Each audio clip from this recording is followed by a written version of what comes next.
Módulo 2, clase 2. Potencia activa, reactiva y aparente. Supongamos que un grupo de estudiantes que vive en Sudamérica tiene que realizar una tarea y esa tarea consiste en viajar a China y una vez allí tienen que ir a comer a un restaurante chino. Obviamente van a tener que saber algunas cosas, como por ejemplo cómo tomar un taxi del aeropuerto al restaurante, cómo pedir la comida y cómo pedir la cuenta, y todo esto en chino. ¿Necesitan aprender a hablar completamente el idioma? Y seguramente les vendría bien, podrían hacer otras cosas, podrían pedir postre, podrían ir al cine, pero teniendo en cuenta la tarea que es simplemente comer, con saber en chino estas 3 frases estaría completo. Lo mismo sucede con el coseno phi. Si uno quisiese aprender de manera completa el tema coseno phi, también conocido como factor de potencia, tendría que saber trigonometría y todo lo que hace falta para saber trigonometría, tendría que saber de corriente alterna y tendría que saber graficar funciones trigonométricas. Pero como nosotros no vamos a hacer todo esto, vamos a tomar el mismo camino que tomaron los 3 estudiantes. Vamos a ver a nivel conceptual de qué se trata, vamos a conocer las fórmulas y vamos a ver de qué manera se aplica esto en un proyecto eléctrico. Recuerden que en un video anterior dijimos que potencia es la cantidad de trabajo realizado en un intervalo de tiempo, que también se podía definir como la tensión por la corriente y que se medía en watt. Vamos a sacar una lupa y vamos a empezar a observar un poquito más de cerca y vemos que tenemos 3 potencias, una que se llama activa, otra que se llama reactiva y otra que se llama aparente. Comencemos con la potencia activa. Pero vamos a hacer un paso anterior. Vamos a hablar por unos minutos nada más. En vez de potencia vamos a usar la palabra energía. ¿Qué es la energía activa? Supongamos que tenemos una cajita de fósforos o una superficie rugosa y tenemos un fósforo. Si le aplicamos un movimiento, es una energía mecánica al fósforo, luego de un tiempo se va a obtener fuego. ¿Por qué? ¿Qué sucedió aquí? Bueno, el fósforo tiene aquí energía química y al aplicar la energía mecánica se generó el fuego. Podemos decir entonces que la energía del fósforo se transformó completamente en el fuego y no hay manera de que esa energía vuelva. No hay manera de que el fuego haga como un redwind y vuelva a formar la cabecita roja de energía química y que también vuelva a devolver el movimiento. Veamos otro ejemplo. Tenemos una semilla, si la semilla la plantamos y la regamos, con el tiempo va a crecer un árbol o una planta. En este caso, la energía de la semilla, energía química o energía biológica, se transformó en un árbol completamente. Ya no existe más la semilla cuando está el árbol. Y el árbol no puede volver a ser semilla. Dará semillas nuevas, pero no puede comprimirse y volver a ser semilla. La consigna de la energía activa es que se transforma completamente. Se puede transformar en calor, se puede transformar en movimiento, se puede transformar en luz, pero tiene esta consigna, hay una transformación total. En cambio, la energía reactiva tiene otras características. La energía reactiva se puede ver en el siguiente ejemplo. Supongamos que tenemos un resorte y al resorte le aplicamos una fuerza de compresión y le ponemos una trabita. La energía del resorte está acá, queda almacenada en este resorte. Al liberarlo, lo que sucede es que vuelve esa energía que fue aplicada para comprimir, ahora vuelve a, incluso en el mismo sentido, a ser liberada. Esto sucede, por ejemplo, con saltar una cama elástica. Al resorte se le aplica una fuerza y el resorte la devuelve. Por eso yo puedo saltar de manera casi infinita. Veamos otro ejemplo. Si yo tengo una esfera y le aplico una energía hacia arriba, la esfera va a subir y en un determinado tiempo se va a frenar y va a volver a bajar. Quiere decir que la energía que se aplicó en un momento es de vuelta. La consigna, la esencia de la energía reactiva, que es una energía que se aplica, que se retiene y que luego se puede devolver. Se transforma la energía, pero de manera provisoria. Traigamos un instante en nuestra cabeza lo que vimos en el video anterior de que potencia era trabajo. La energía activa va a generar un trabajo activo o una potencia activa. La energía reactiva a su vez va a generar una potencia reactiva. ¿Qué tipos de trabajos se realizan con cada potencia? Por ejemplo, la potencia activa es consumida por todos los artefactos que tengan resistencia, todos los artefactos que generen calor, como por ejemplo una pava eléctrica, un termotanque eléctrico, una estufa, una anafe y todo aquel dispositivo eléctrico que tenga una resistencia y que genere calor. Fíjense que cumple con la consigna de energía o potencia activa, que es que hay una transformación total. La energía viene de la red de distribución y se transforma en calor completamente, ya sea acá, acá, acá o acá. Luego el calor se transmite al agua, como en estos casos, al aire o a otra placa metálica. La energía reactiva que genera potencia reactiva es consumida por estos aparatos raros que se llaman capacitores o condensadores y bobinas o inductancias. Recuerden que la potencia reactiva tenía la consigna de ser almacenada y luego devuelta. En este caso, en los capacitores se almacena en forma de campos eléctricos y en las bobinas se almacena en forma de campos electromagnéticos. Veamos ahora, por ejemplo, el caso de un equipo que consume las dos energías.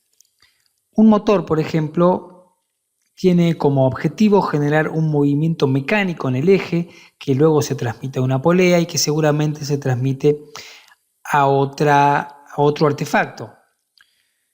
Pero para generar el movimiento no puede por sí mismo, necesita una fuente electromagnética. En este caso, este motor consumiría dos potencias, una potencia activa que es la que genera el movimiento mecánico y una potencia reactiva que es la que genera el campo magnético. Si yo pudiese ver muy desde cerca dentro del cable qué es lo que está pasando, vería que hay una corriente eléctrica reactiva que va a alimentar la bobina. En este caso esta corriente va a ir y venir constantemente y hay una corriente activa que va a alimentar el movimiento mecánico. Vamos a ir acomodando un poquito todas estas ideas. Tenemos entonces una energía activa que generaba potencia activa, una energía reactiva que generaba potencia reactiva. Pero fíjense que el título de este video es potencia activa, reactiva y aparente. ¿Qué es esta potencia aparente? La potencia aparente es la suma de la potencia activa y la potencia reactiva. Tiene el nombre de aparente porque es la que en apariencia uno puede observar. Cuando uno enchufa un motor, por acá circula una corriente, incluso si pone una lupa, que en este caso puede ser una pinza amperométrica, lo que vería es simplemente una corriente o potencia aparente. Uno no sabe cuánto hay por adentro, no sabe si hay 10% de activa y 90% de reactiva o al revés. Para entender esta suma, vamos a ver un pequeño ejemplo, porque no se suma de manera común, sino se suma de manera trigonométrica. Supongamos que tenemos una pelota y a esa pelota le aplicamos una fuerza horizontal, obviamente va a generar un movimiento horizontal. Ahora, si a la misma esfera le aplicamos un movimiento vertical, va a generar un movimiento vertical. Pero ¿qué sucede si a esa misma esfera le aplicamos en simultáneo las dos fuerzas, horizontal y vertical. Lo que se obtiene es un movimiento en diagonal. Esto se le llama fuerza resultante.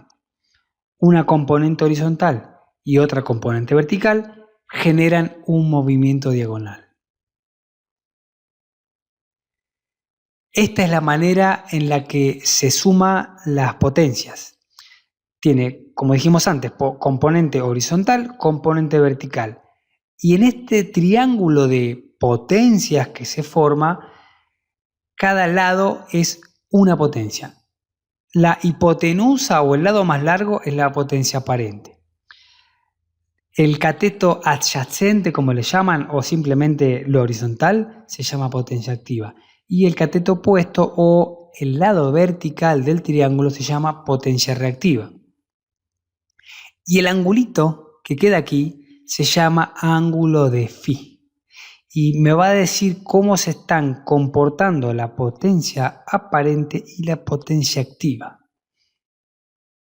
Además tienen nombres. La potencia activa se conoce como P, la potencia aparente se conoce como S y la potencia reactiva se conoce como Q. Con esto puedo hacer un montón de cuentas. Recuerden que les dije que había que saber mucha trigonometría para entender el concepto de coseno phi. Nosotros vamos a usar solamente una cuenta, que es esta. Potencia activa dividido potencia aparente es el famoso coseno de phi. El coseno de phi también se puede escribir de esta manera. Y el coseno de phi también recibe el nombre de factor de potencia. ¿Por qué factor de potencia? Porque literalmente es un factor, es un número, es una relación que hay entre la potencia activa y la potencia aparente. Me van a decir cómo se van a comportar estas dos potencias. ¿Qué relación van a tener entre ellas?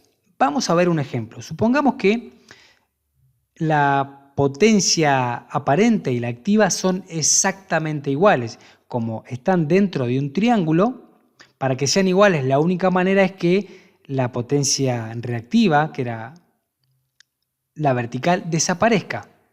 Si desaparece, el ángulo que une estas dos potencias va a ser 0. Si saco la calculadora y hago el coseno de 0, me va a dar 1.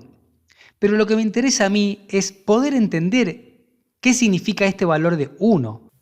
Quiere decir que la relación que hay entre la potencia activa y la potencia aparente es de 1.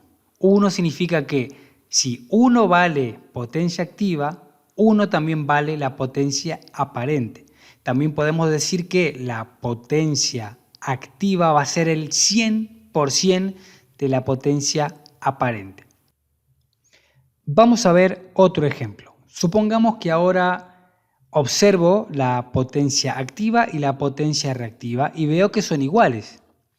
Al ser iguales, como esto es un triángulo, vengo y mido el angulito de phi y voy a observar que vale 45 grados.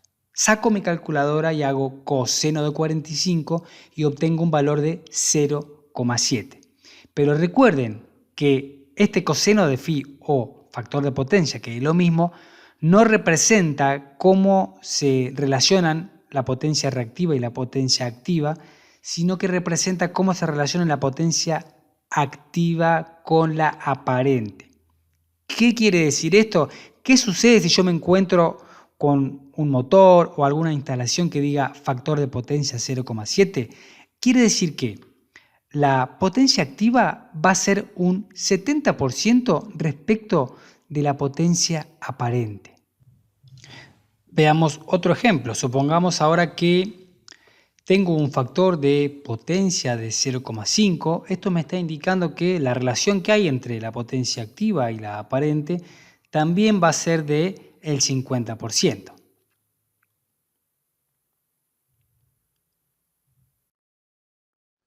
Vamos resumiendo de a poquito. Tenemos las tres potencias y estas tres potencias también tienen tres fórmulas. La potencia activa, la fórmula es tensión por corriente por coseno phi y se mide en watt. La potencia reactiva es tensión por corriente por seno de phi y se mide en volt-ampere reactivos. Y la potencia aparente es tensión por corriente y se mide en volt-ampere. La potencia aparente, es la que nosotros vamos a utilizar en el curso de proyecto eléctrico, porque nosotros no vamos a saber cuál es el coseno de phi. Recuerden que este curso es de viviendas y yo no sé lo que el cliente o el usuario va a enchufar. No sé si va a enchufar una pava o si va a enchufar un motor o si va a incluso enchufar un electroimán. Esto va a ir variando todo el tiempo. Como no conozco este valor y va a ser variable, directamente trabajo con este valor, que es el valor siempre el más grande. La potencia activa es la que se paga. ¿Por qué se paga? Y porque es la que yo estoy consumiendo, es la que realmente uso. Es la energía que utilizo de la distribuidora para calentar la pava, para calentar el agua, para prender la luz, para cargar el celular. La estoy usando completamente. Es la que pago. Ahora, la potencia reactiva no se paga, porque la tomo prestada. Una vez que el motor terminó el movimiento, esa energía sale de la bobina y vuelve por el cable y se vuelve a la distribuidora para que si quiere que la use mi vecino. Por eso no se paga, pero se cobra multa. ¿Por qué se cobra multa?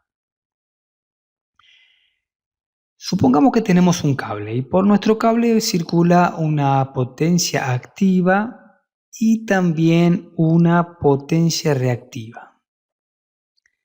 ¿Qué sucede, por ejemplo, si en vez de tener pavas eléctricas, tengo muchas heladeras, tengo muchos aires acondicionados, tengo muchas cosas que consuman potencia reactiva? Lo que va a suceder es lo siguiente: va a crecer mi potencia reactiva en la instalación y obviamente voy a tener que sobredimensionar el cable.